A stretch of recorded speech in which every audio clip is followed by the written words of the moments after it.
Entendesse que o meu irmão, o Paulo, ele desde pequeno tinha um único sonho na vida: se tornar médico. Ele desde criança afirmava, já aspirando lá adiante, vendo o futuro, havendo condições naturais, claro, ser médico. Os meus pais até comentavam, isso é coisa de criança. Esse fato de querer ser é uma coisa normal de qualquer criança. Me lembro que o papai dizia, daqui a pouco ele vai querer ser bombeiro, daqui a pouco ele vai querer ser polícia, um dia ele vai falar que quer ser piloto, vai querer ser jogador, e acaba não sendo nem isso nem aquilo, vira um professor, ou vira um motorista, vira uma coisa qualquer. Mas não. O Paulinho, ele continuava fixo com essa ideia, ele nunca mudou, perguntava, ele já, direto, eu quero ser médico, eu vou ser médico. E ele seguiu os estudos para ser médico. Quando chegou na adolescência, a hora do vestibular, faculdade, a nossa família não tinha recursos, sabe? Não tinha dinheiro, tanto dinheiro, mas com um sacrifício, tudo caminha, tudo anda. Uma economia aqui e ali, um sacrifício aqui e ali, ele pode realizar o sonho dele. E ele realizou. Ele passou direto, nenhuma reprovação, nenhuma dependência de matéria, e se tornou mesmo doutor.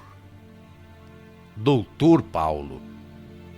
Virou o orgulho da família, clínico geral.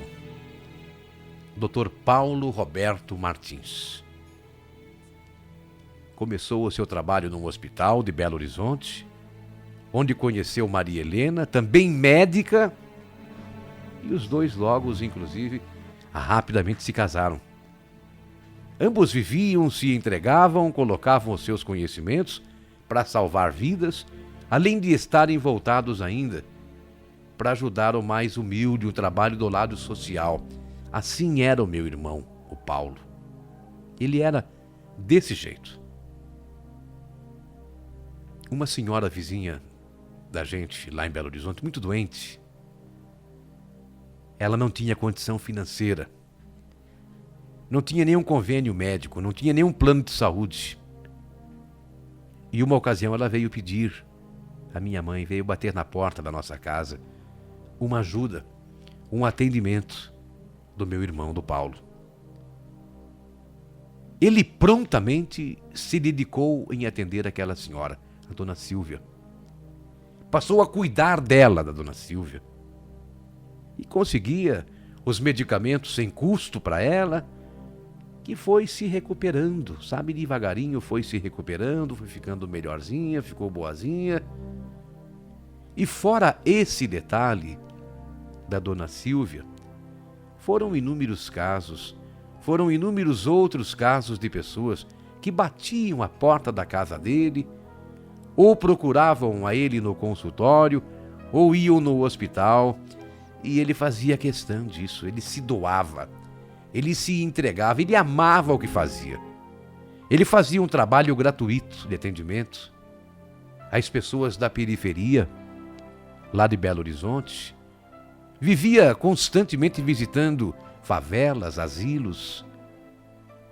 E o Paulo logo se tornou uma pessoa querida, inclusive, por diversas vezes, citado em reportagens, em revistas, jornal, rádio. Um cidadão mineiro. Orgulho.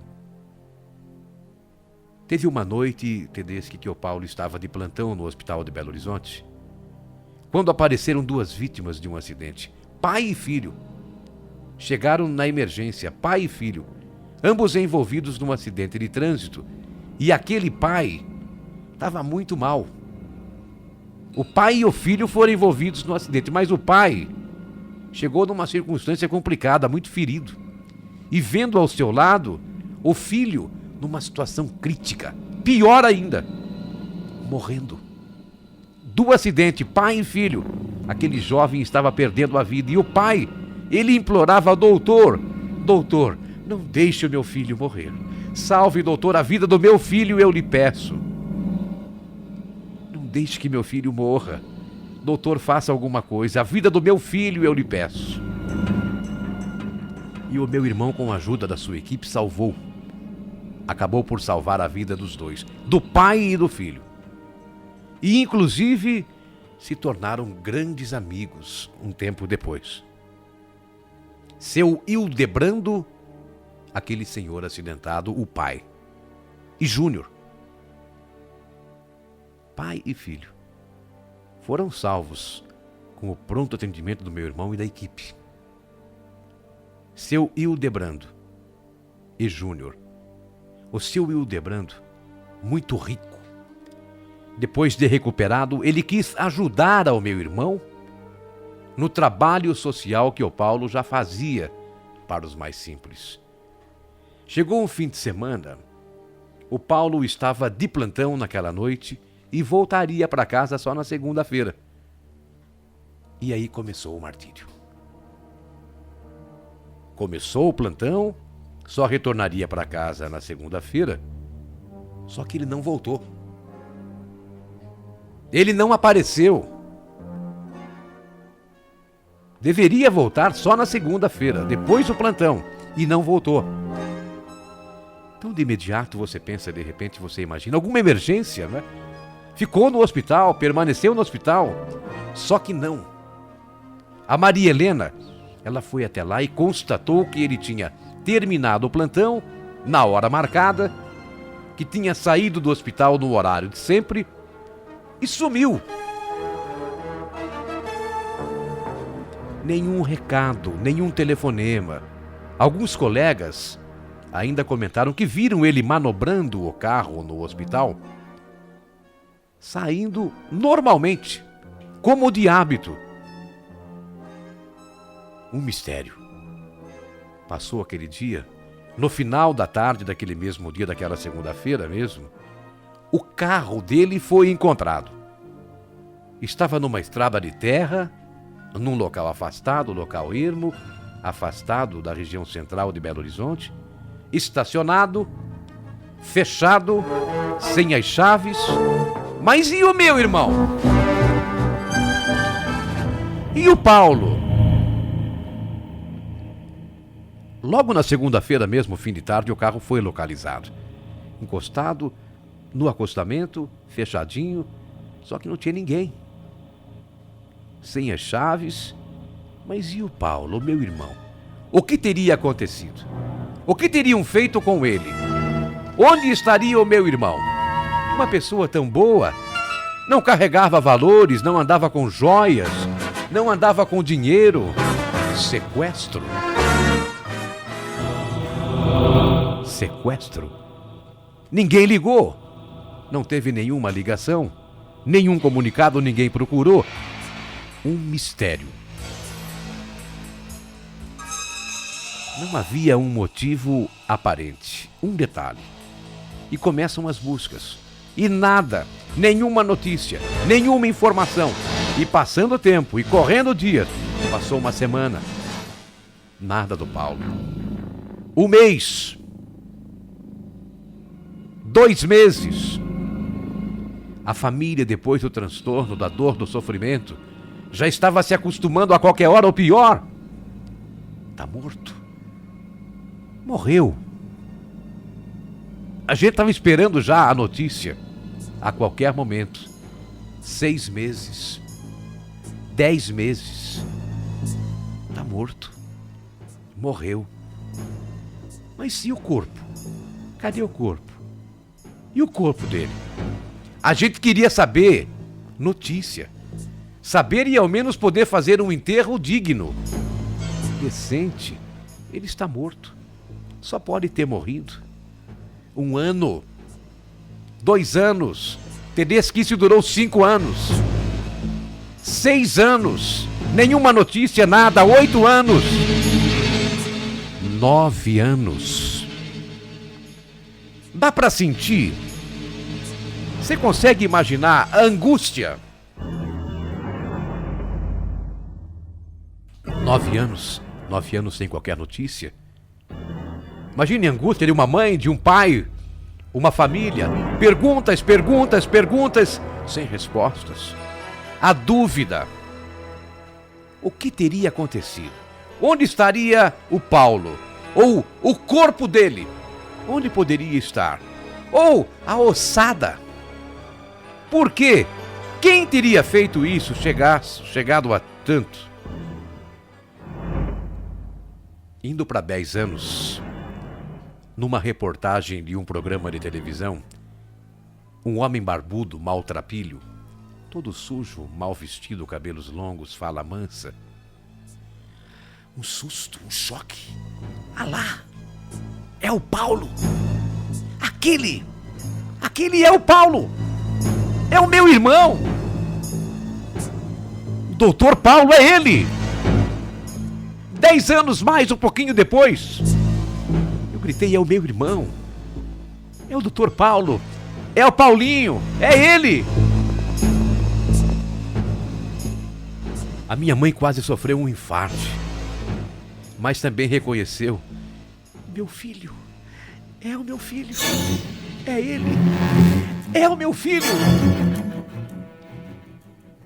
Aquele programa, Teresa, que abordava uma matéria com mendigos que viviam em São Paulo, em becos, debaixo de pontes, viadutos, dormiam ao relento nas ruas. O repórter perguntava o nome dele. Ele não sabia.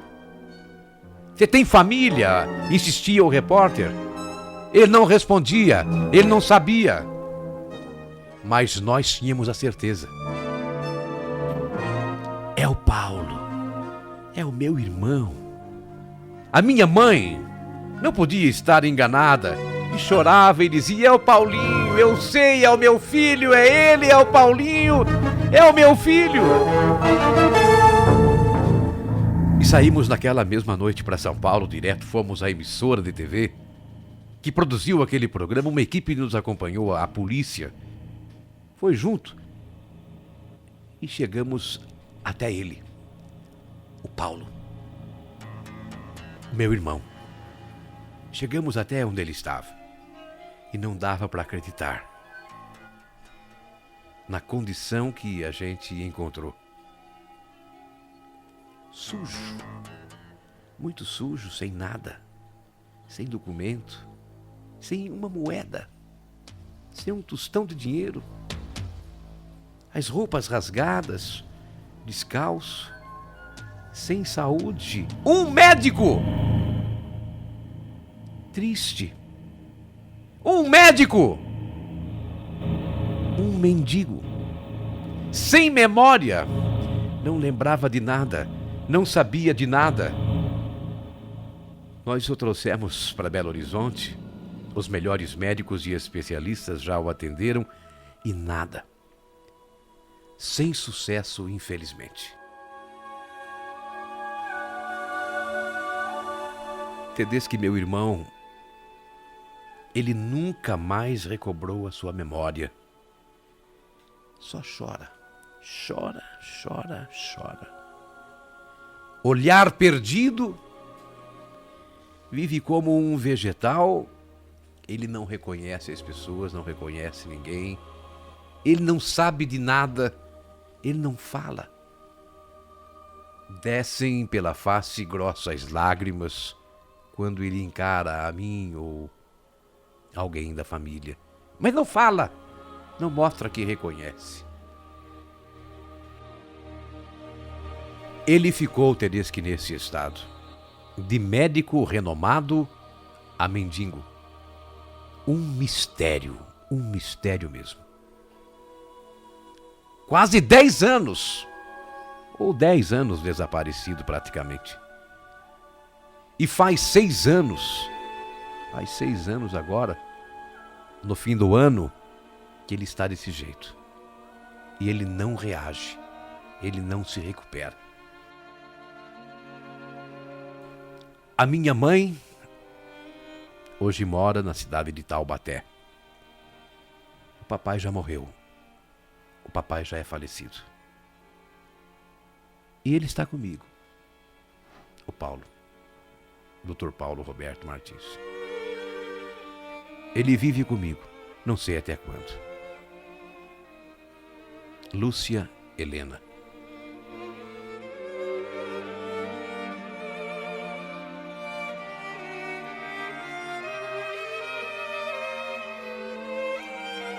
Lição de vida, alerta, suspense, emoção e mistério. A emoção maior do rádio. Me conte a sua história.